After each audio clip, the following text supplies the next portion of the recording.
Before we begin our presentation, let me introduce my groupmate first. Myself, Abdul Haq, I will be the first speaker, and the second speaker is Mohammed Afraz, and the third speaker will be Mohammed Sabi. This article is written by Russel on reporting on the past, a new approach to improving accounting today.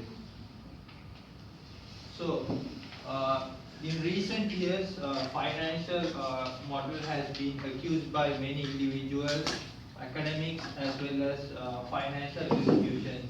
The main reason because it has been accused is it is creating more problem. It has more problems. The first problem it creates is the report includes irrelevant information in the knowledge-based industry, and also some argue that the model itself is wrong, therefore the information discreted from the model cannot be relied. Let's look at the example, whereas the accrual principle in the accounting process, where accrual methods allow wealth accumulation and depletion, where the accuracy of estimate is unreliable. Because in accounting, when it comes to accrual method, it's very easy to manipulate. Like for an example, the provision for this year, we can assume to be 10%, and we can increase it to 10%, 15% next year. And also, we do not evaluate the estimate. And the next one is the current accruals are mixed with the previous year's accruals. So therefore, the accrual principle has the potential to create more problems in the current financial accounting model. So therefore, there were many criticisms against the financial reporting model. The first one was criticism was raised by the Stock Exchange Commission's chairman Arthur Levitt in 1998. He said that earning management is destroying the quality of financial reporting. Earning management is where the management of a company they purposefully manipulate the financial statements of a business to earn more compensation. So what he suggested was to include more guidelines and to eliminate more discretion, so that it would be easier for the business to counter this earning management. But although they introduced many guidelines, it did not resolve the problem. It is mainly because that the guidelines cause similar and different, different transactions to be accounted in the same way. So therefore, these tighter guidelines resulted in reducing informativeness of financial statements. And also, this model was brought in when the whole economy was accusing the financial statements, because the information in the financial statements were not relevant to the period. It is because when information becomes irrelevant, there is more possibilities of having larger amount of accounting discretions. So in other words, what happened was, and the information in this period, the current period, they consider is more reliable. But in terms of looking at the reliability, because it was good in the period of industrial economy, but the things has been changed because now we are in a generation of knowledge-based economy where information has the ability to alter the decisions making. So Russell, he came with a model to counter all these weaknesses. So his main part was to include ex-post accuracy of a firm's prior estimates on financial reporting. So basically, he believed that his model could reduce the manipulation and to create it would be give more reliable information. So he accused the like when it comes to accounting, accrual basis has to consider the facts like the net realized value of account receivables, the contingent liabilities, and also the pension. So what he emphasized is that in the previous model, the report, the estimate of the report is not is inaccurate because the reason is I explained previously because one period of accrual is mixed with the another period, so it's very difficult to determine how much it has incurred this year. And also he believes that if we can adopt his strategy by including ex-post accuracy of firms' prior estimate on financial information, he believes that it is very easier for investors to identify whether there is any overstatements or understatement.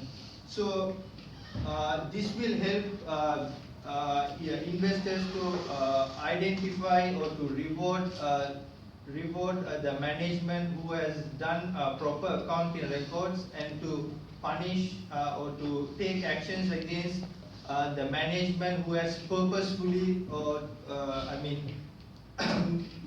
opportunistically, they have made use of the accounting process to earn more compensation for them.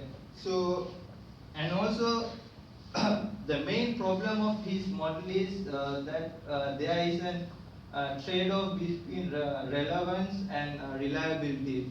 In his model, the the time taken to record the event and the time when the event occurred is too long. The length between this period is too long.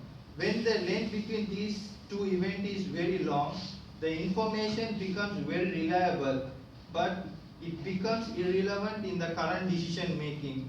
But why he emphasizing this model is because he says that this model will become an incentive for the management, so that when they have recorded accurately the past record, it will become an incentive for them to record the statements accurately in future. And also this system will help the business to record the transactions such as capital expenditures on research and development. In the previous model, it was very difficult to recognize the expenses related to research and development. So now, before we recommend this guideline to be used in the accounting process, now I would like to call upon my second presenter, Mohammed Afras, to elaborate you all with an example. Thank you. Very good morning, everyone. Thank you, Prof. and my fellow friends. How are you all? I would like to briefly explain about the ex-post and ex-ante method through this simple calculation.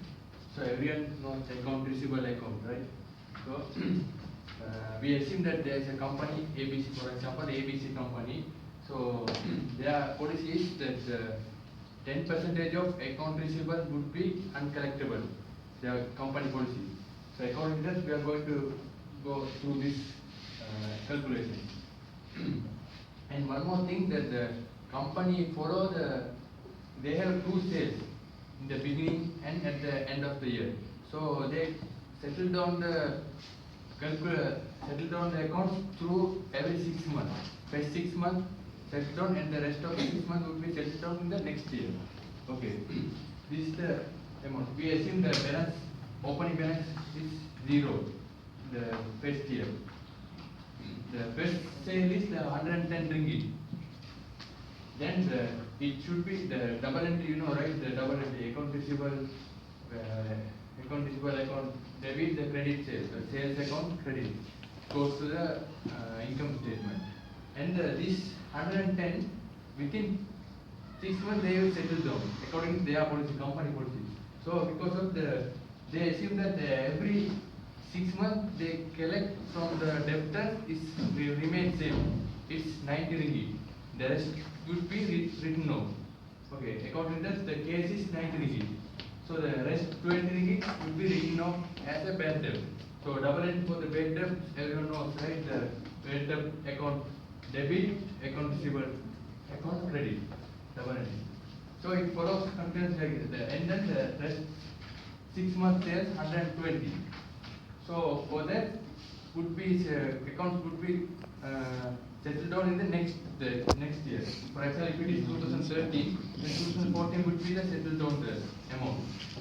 For that 120, the account, as I mentioned, the 10% would be uncollectible. Their percentage. Right? So 10% of the 120, how much? 12 ringgit. So double entry for the doubtful account, doubtful debt account debit, 12 ringgit. Allowance for doubtful account credit, 12 ringgit. For the first year, everything settled down. And the second year, the 120 will be brought down to the second year in the beginning. Maybe it can be January until June, because 6 months we settled down everything. So second year, 2014, what happens? The cash is same as I mentioned. We assume for this calculation, 90 ringgit is the same amount, and the 30 is the remain written off as bad debt as Prof I mentioned. So it continues through until 3 or 4 years. Okay. Now our problem is we are going to explain what is ex ante. Ex ante method is like what I explained now. 120 ringgit, 10%, 12 ringgit, right? We normally reported in the accounting method that one. 12 ringgit. Actually, how much was the expense for that year? We assume 12 ringgit, but actually we could know that the next year it's 30. So what happened in the particular 2013, the expense understated. Okay, according to that method, okay, we normally do the balance report method, right? Balance income statement according to the actual method. So account receivable is 120. As I mentioned, the amount 2013 120. Allowance for doubtful 12 ringgit. The 12 ringgit 10% according to their estimation based on the management estimation. So 12 ringgit, then the net account receivable 108 for the best year. I will just explain only the best year. It continues second and third year. Income statement sales 230, 120 and 110. Two sales in a year. Okay, 230. Bad debt expense 32. It comes from the 12 ringgit doubtful debt expense and bad debt as I written of 20. So 32. And net income 198. This is 2013. We assume 2013. This we normally report. Everyone knows this is the normal accounting method. So what Russel proposed that this is not accurate because 10%, how can we know that 10% is the calculable? It can be more lesser. So what actually is account receivable is 120, it remains same, right? Account receivable confirm, recognized. Allowance for doubtful accounts 30. How it comes? That allowance for doubtful 30, how it comes? We took this one, the 30. Actual amount we will recognize, normally we recognize in the next year. So that 30 is, yes, that's it. So net account receivable 90 ringgit. Sales 230, same as normal reporting method. And then bad debt expense 50. Before it was 32, right? Because we estimate only 12, but actually it's 30, so 18 understated in the 2013, so 2014 is the actual amount. So if we do this method, this is actual. We don't do normally, right? So this is we call ex post method. This is Russell proposed that if you do this one, because for example, balance sheet, net account receivable 108, and the income statement, net income 198. Compare with the actual method, ex post method. What happened? 18 is understated. Reported method overstated, right? Income and asset overstated. What is affected investor decision? When investor invest in a company, they look for their income because normally the stock price is mainly they look for the stock price. Stock price comes from the net income. If net income is high, the stock price is high. So it's not actual, right? So they overstated. So that's why Russell proposed that after the next year, after recognize the expense and the income, you should make a report. This we call ex post method. Exchange method is normally we do the normal method.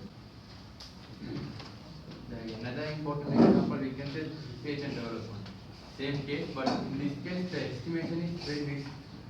For example, company they estimate for their research and development which economic benefits they estimate, expense they already incurred in the particular year.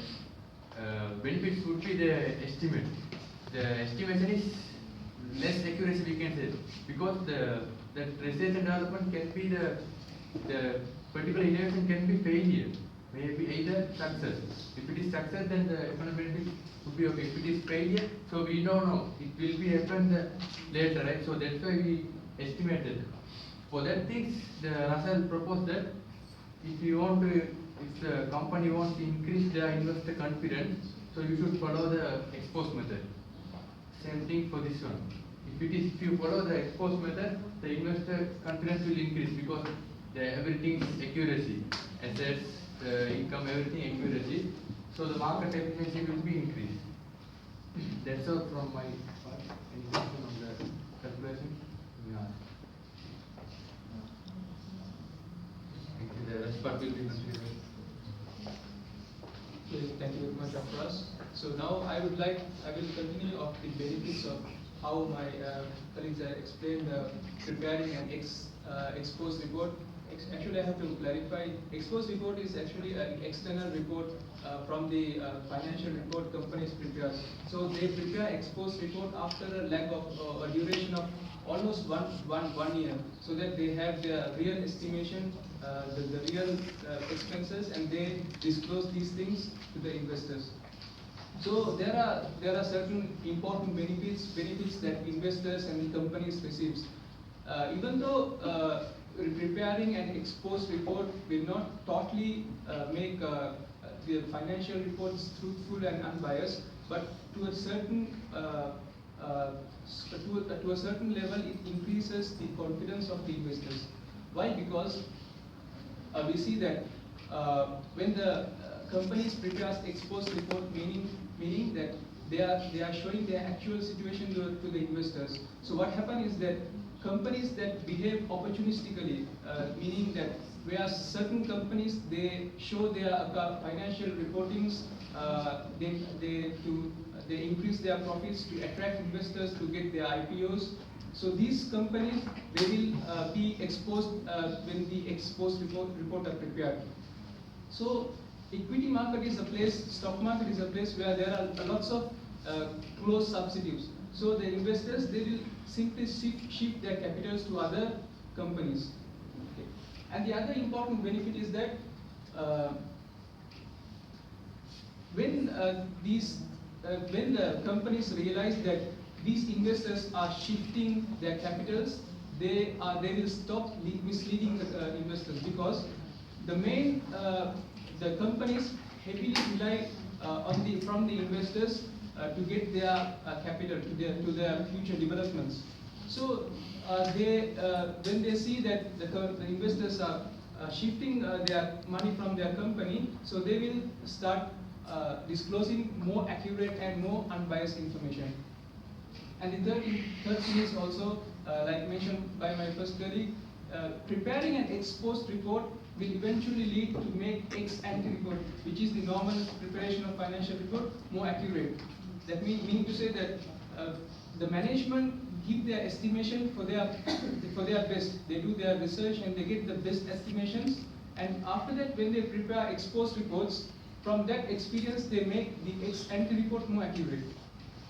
And the final thing is, it creates a well-defined system where from the first benefit we see that the good companies who does not behave opportunistically remain in the market, and the companies who behave opportunistically, they eventually go out of the market, where there will be a competition between the companies. They will compete in disclosing their information more accurately and unbiasedly. However, ex post reporting will not benefit for certain reasons.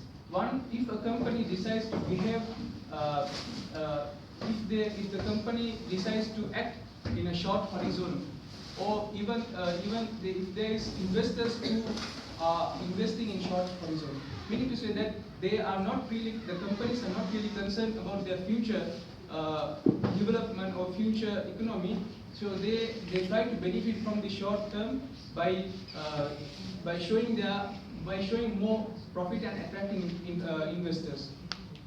And obviously, cautious investors will look before investing. They will look into the company's background, their record keeping. If they have a good record keeping, they will invest. Or if they don't maintain a good record keeping, or they are near to bankruptcy, they will avoid. However, the bullish investors, or in other words, the optimistic or the risk takers, they will continue to invest in horizontal, short horizon companies, which is the bull market.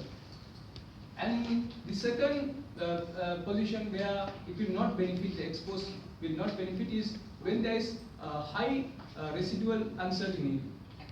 Residual uncertainty, it is where the company has done their utmost best in research and got their best estimation, and there might be certain errors due to beyond their control.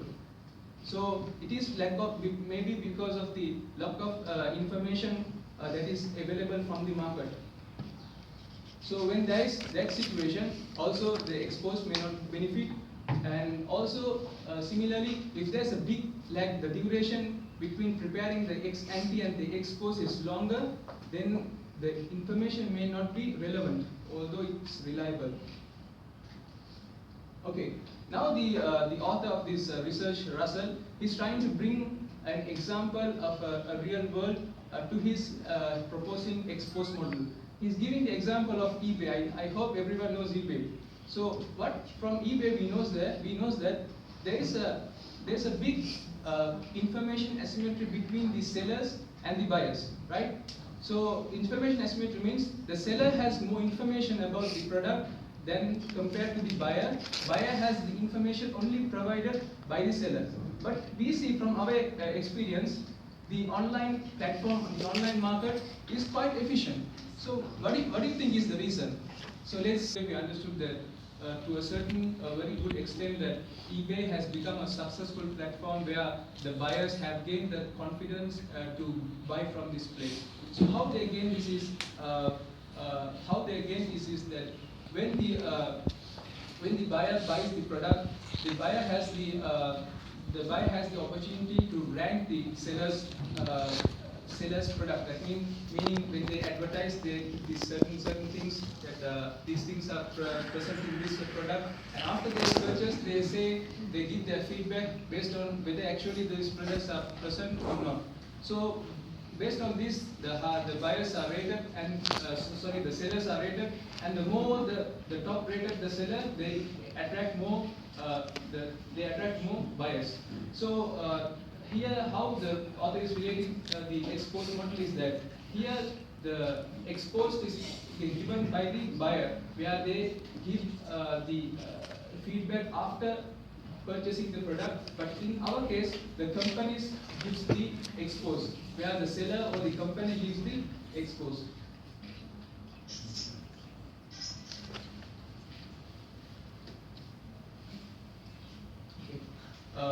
Last but not least, certain kind of summary. the first thing is that the preparing an ex post report, like what we discussed, is that it creates more accuracy on the ex ante, and also it creates an efficient market, like what we discussed previously. And the third one is that our friends discussed that a great example is research development. There are certain things that are difficult to measure. These things will be allowed in the market.